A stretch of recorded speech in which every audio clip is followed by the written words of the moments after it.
안녕하세요. 창성고 1학년 학생 여러분. 이번 시간은 한국사 능력 검정시험 51회 23번 임진왜란과 관련된 문항 선생님하고 같이 한번 풀어보고 관련된 내용 확인해 보도록 하겠습니다. 23번 문항입니다. 다음 가상뉴스 이후에 전개된 상황으로 옳은 것은? 이라고 물어보고 있네요. 그리고 여기 한번 선생님 같이 읽어볼게요. 며칠 전 우리 군사들이 명군이라고 했어요. 명군. 명나라 군사라는 얘기죠.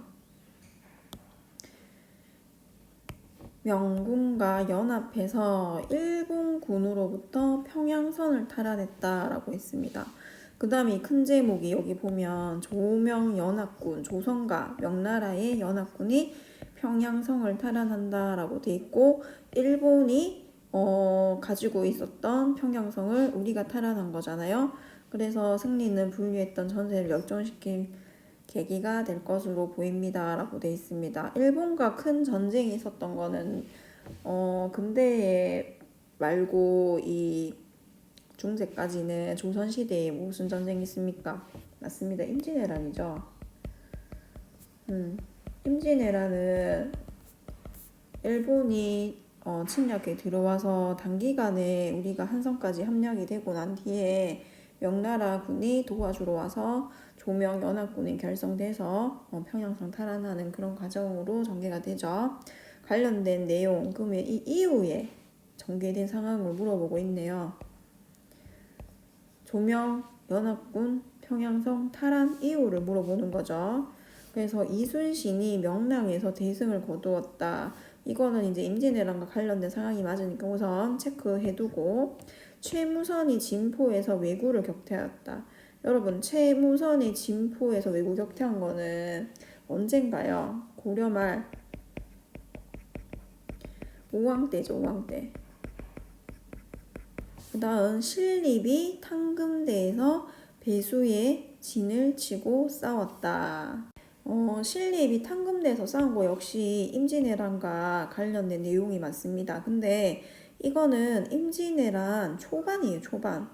우리가 한참 지을 때 신립이 배수진 치고 싸우다가 지게 되고 신립 장군도 전사를 하게 되죠.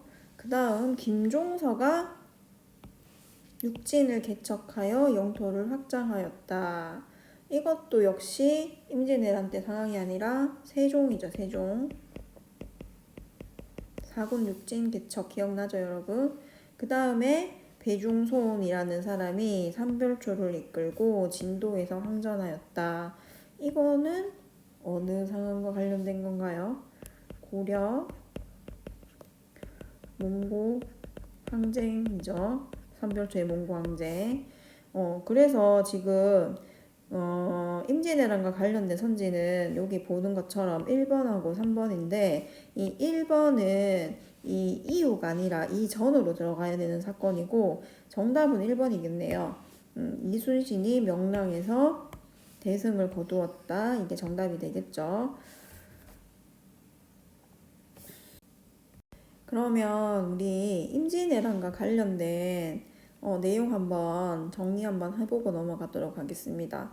외란, 임진왜란 전에는 우리나라가 삼포회란, 을묘해방처럼 수시로 이 왜구들이 침입해와서 해안가, 여기 지도에서 보이는 것처럼 여기 해안가 이런 데 와가지고 이 삼포가 있었던 곳에서 전쟁을 하게 되면서 비변사가 임시기구로 설치되고, 그 다음에 을묘해변으로 상설기구화가 설치가 됩니다. 그 다음 선조 25년 1529년에 드디어 왜군이 침략해 들어오게 되는 거죠. 아까 우리 앞에 선지에서 봤던 내용이 나오고 있습니다. 충주 그 탕금대에서 신립 장군이 패배를 하게 되고 바로 한양이 함락됩니다. 그 다음에 선조는 의주로 피난 가게 되고, 이때 이제 명예 지원군을 요청합니다.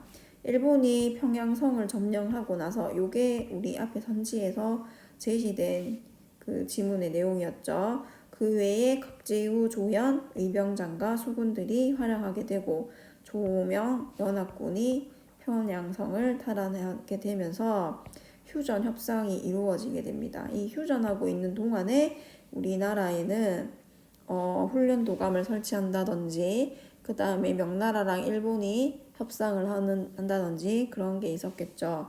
그때 이제 여기 보면 수군으로 이순신 장군이 활약을 하게 되는 내용이 나와 있습니다. 여기 이제 임진왜란이 일어났을 때 이제 반격을 가하는 내용이 여기 보면 수군의 활약이라고 여기 부분에 들어가 있잖아요. 이 부분에 해당되는 내용, 그 다음에 의병장과 관련된 내용이 여기 들어가 있습니다. 폭포해전, 그 다음에 사천포, 당포, 당항포, 한산도 대첩이 여기 들어가 있죠. 제일 유명한. 그러면서 왜군이 육지와 그 다음에 해군 쪽에서 같이 병행해서 진격하는 작전이 자절이 된다라고 되어 있습니다. 그 다음에 우리가 계속 수세에 몰리게 되니까 그 지방 각지에서 이제 의병들이 조직이 되고 활약이 되는데 농민도 있고 전직 관리였던 사람, 그 다음에 살인 양반도 포함이 되고 승려도 포함이 되어 있었습니다. 곽재우라는 사람이 이제 최초의 의병장으로 활약을 하게 되죠. 이게 이제 중요한 거는 그 지방에서 일어난 군대다 보니까 그 지방의 지역의 지리에 익숙하고 잘 아는 거예요, 지형을. 그래서 향토 지리에 맞는 전술을 구사하게 되면서 조금씩 이겨나가게 되는 거죠. 이러면서 이제 관군도 재정비가 되게 되면서 조명연합군이 평양성도 탈환하게 되고 그 다음에 권율이 행주대첩에서도 이기게 되고 진주대첩에서도 이제 김시민이 활약을 하게 되는 거죠. 이렇게 휴전 협상이 됐지만 뭐가 일본이 요구하는 거랑 명나라가 들어줄 수 있는 거랑 맞지가 않아서 다시 일어난다라고 해서 정유재란이죠. 선조 30년에 왜군이 재침입하게 되고 이 앞에 나왔던 선지가 여기 나오고 있습니다. 명랑대첩이 이제 이때 일어나게 되죠. 진도라고 여기 나와 있습니다. 위치 정도는 여러분이 기억을 하면 좋겠죠. 그래서 여기 보면 지도를 크게 키워볼게요, 선생님이. 여기 보면은 명랑대첩 했던 진도가 여기 이렇게 여기 있습니다. 한산도는 여기고요. 진도 조금만 잘 보세요. 평양성 탈환은 여기가 되겠죠. 그 다음에 충주 신립이 일어났었던 탕금대는 여기겠죠. 그래서 명랑대첩, 그 다음 노량해전, 요거는 평양성 탈환 이후구나 하는 거 여러분이 잘 기억하면 됩니다. 중요한 거는 이 전쟁으로 인해서 조선과 일본과 중국이 모두 다 큰 변화를 겪게 돼요. 그래서 전란의 영향이 굉장히 중요합니다.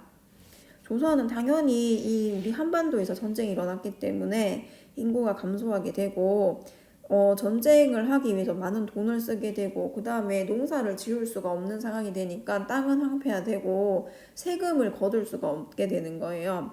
그러면서 국가 재정이 궁핍하다, 돈이 없다, 그 농경지 황폐화되고 호적, 사람들의 어디에 누가 살고 누가 있고 적어놓은 호적이 없어지게 되고 양하는 토지에 대해서 조사해서 기록해 놓은 거죠. 두 개 다 소실되게 됩니다.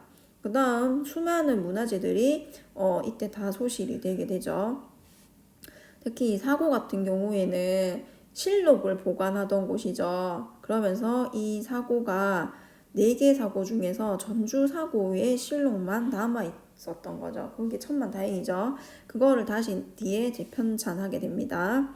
경복궁은 이제 이때 불타 없어지게 되고, 근데 이게 중요한 거는 일본이 불 지른 게 아니라 백성들이 불을 질렀다라는 거죠. 이 경복궁은 여러분 언제 혹시 재건되는지 아는 사람 있나요? 맞습니다. 흥선대원군 때 다시 짓게 됩니다. 일본 역시 이 전쟁 이후에 많은 것들이 변하게 되는데 조선 문화가 굉장히 많이 수용이 되게 되죠. 성리학 도입이 돼서 발전하게 되고 인쇄술, 특히 도공들, 우리나라 도공들을 많이 끌려갑니다. 그러면서 도자기 문화가 발달하게 됩니다.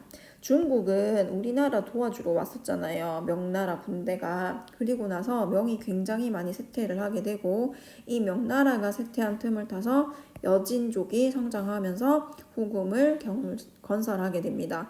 그러면서 왕조가 교체가 돼요. 명나라에서 청나라로 교체가 된다라는 거 잘 기억을 하세요. 그 다음 외란 이후에 일본과의 관계는 한동안은 국교가 단절되어 있다가 이제 광해군 때 기유 약조를 체결하면서 외교 국교가 재개가 되고 무역이 허용이 되는데 전면 허용이 되는 게 아니라 제한된 무역이 허용이 됩니다. 그 다음 일본의 요청에 의해서 통신사가 일본으로 파견되기 시작합니다. 그러면서 조선의 선진 문화가 전파되는 계기가 됩니다.